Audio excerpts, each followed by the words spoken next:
Good morning. So ato ang storyahan karon kining 12 laws of philosophy that will make you stronger. So naa na ta sa ato ang number 5 na sharing time. So ato na pud ning tagaan o mga pagtulunan no unsa ning 12 laws of philosophy na makatabang sa ato nga magiging stronger ta. Okay, number 1 is survival. Okay? Everyone lives, learn to survive alone. So, dapat kabalota mo survive na kabalota mo survive kung kita na lang mag-inusara because no not dili tanang higayon no na kita naay kauban.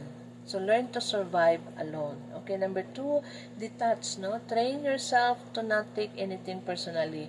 Kung dili na gid siya makatabang, dili na siya healthy, toxic na sa imuha, no? Ang mga relationship o mga sa work ba na karon or anything na that connects you, so dapat kabalutan mo detach sa atong sarili, no? And number 3 is carefree. The less you care, the happier you will be. So, it doesn't mean na dili ka mo care. Mo care ka, but in a certain limit siguro. O na jud kay iset na boundary kung hantod asa lang jud ka. Okay? And then, contentment. No, happiness is not about getting all you want. Okay? It's about enjoying everything you have. So, it doesn't mean daghan kag butang, daghan kag position, daghan kag naabot, dato ka, happy ka na. No, kundi about enjoying ni, no, and everything or anything you have, magamay madako na siya. Kung unsa man na diha, grateful ka and then kontento ka sa unsa imuhang na-achieve. Okay? Number 5 is self-care. If it drains you, it's not for you. No, ato nang hinumduman. No, kung sa relationship makadrain sa imuha, wala na nakatabang, negative jud no, wala na, dili na mo positive. So kana kung madrain na ka sa imong friendship, sa imong relationship o sa imong trabaho, so tanaw na to.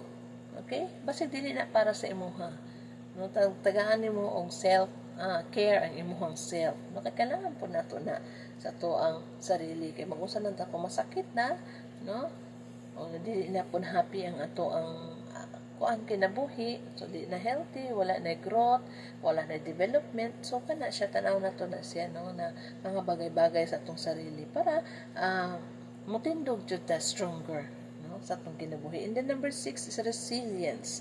Embrace adversity as your greatest teacher, for it molds your resilience.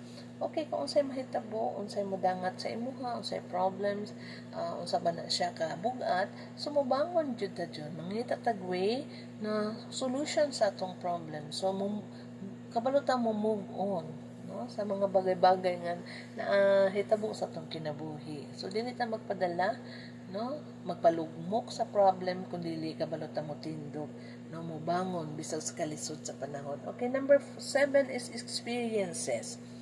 Value experience over possession of materials as memories endure when materials fade. So, i-value na to ang experience. No? Nga ato ang na-experience. I-learn na to ang mga bagay-bagay na ato ang nasugatan. No? Sa atong friendship, no? Sa atong love life, sa atong marriage, sa atong relationship sa family, sa atong mga experiences na palibot, no? Value experience over position, kaya ang position or may mga materials mawala lang na siya, pero ang memories mag-stay forever. Okay, so ato yung value ng mga good memories, good experiences, no, kaya magpabilin din na siya. Okay, number 8 is wisdom. Seek knowledge relentlessly, for wisdom is the compass that guides your path, no.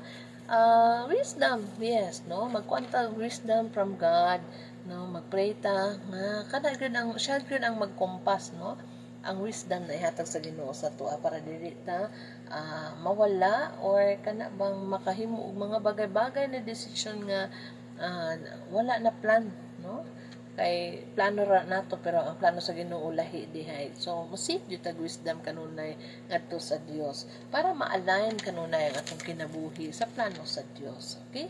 And number 9 is time clock. Time is your most precious resource, no? Spend it wisely on what truly matters. So, dili ta mag-usik sa atong panahon, no? Kana mga bagay-bagay nga walay hinungdan, no? Murabag nag procrastinating ka lang, no? Unya-unya, walay mahuman sa kaadlaw kay nagtinapulan. So, dapat tanaw nato ato ang clock, no? Time clock nato kay dili ato ang panahon, no? Short lang ang atong panahon sa tagaan natong sa tanang panghiligayon sa atong kinabuhi, sa tanang time sa atong kinabuhi, dapat unta natay ma-accomplish na makahappy sa ato, no? Ma-accomplish na makahappy sa Dios, no? Atong gamiton ang atong kinabuhi na gihatag sa Dios in a respective manner, no? Kana ba naatay kanang buhaton gyud sa atong kinabuhi nga dili masayang. Okay, number 10 is compassion. Remember, your inner strength shine brightest in moments of kindness and compassion. So mahatag tag compassion ngadto sa uban, no? Makita na kung ikaw compassionate ka klase na tao, no? Ihatag nato na kay syempre, no? Gihatag man na nag-gift sa ato sa Ginoo na kamalupod ta mohatag og love ngadto sa uban, no? Mo kuha na sa to mo shines brightest, no sa ato ang personality. Okay, so 11 is solitude. Find solace in solitude. It's where self-discovery in inner peace reside.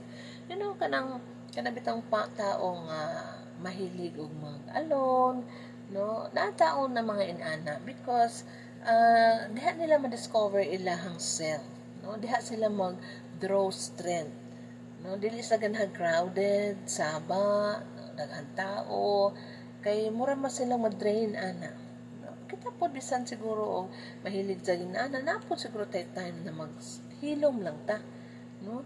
Na to discover more ourselves kay usahay kung kita saba na kaayo ta wala nakabalo sa ato ang health na ang atong body di ay na kapoy na no atong soul na weak na. So mas maayo man nang naatay inner peace, no? Nga nasa ato ang nagpuyo sa ato ug na gina-practice na to ng solitude, no? Di doesn't mean na ikaw lang kung dili ka balo ka mohilom sa imong sarili, no? Maminaw ka sa imong sarili, no? Magmuni-muni sa imong sarili. And then number 12 is gratitude. Embody gratitude daily for it transform hardship into bless. So, ang kanabitang grateful heart, no? I-bless na Diyos sa Ginoo kanunay. Kaya naman, makasalamaton man ta sa tanang grasya na gihatag nato, no? Humble man ta. So, Ginoo maggupo pag na siya og daghang grasya sa kanimo. So, hinauto ka tong mga 12 laws of philosophy, sana makahatag to na kita magkinabuhi ta nga stronger.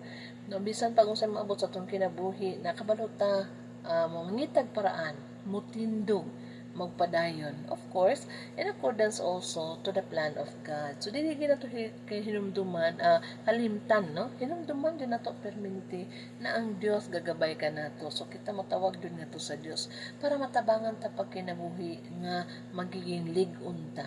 Na bisag short lang atong kinabuhi, nalig-on ta sa tanang mga experiences na moabot, challenges na moabot sa atong kinabuhi. Kana upuyan nato ang kamaayo, no? O sa kamaayo nato sa atong kaugalingon, kamaayo sa atong pamilya o kamaayo sa uban. And God will bless you. So, have a nice day and hopefully, no, natin mga makuha bisag gamay lang. So, kung ganahan ka sa akong channel, sa akong mga chika-chika, so dili kita mag-chika-chika dali mga bad things, no? Good things ang atong istoryahan, labi na in a glorification of our God. Na kini makatabang sa atuan na magpuyo ta, na malinawon, no? Peaceful ang atong kinabuhi, na happy ta, joyful ta sa atong kinabuhi, na bisag kung sa atong naabot, bisag kung sa inaan sa ato, kontento ta sa atong kinabuhi. So, bye-bye for now. See you next time sa ato ang topic na pudpuhon na ika number 6, kay number 5 naman karon. So, bye! Like or heart or subscribe. Thank you.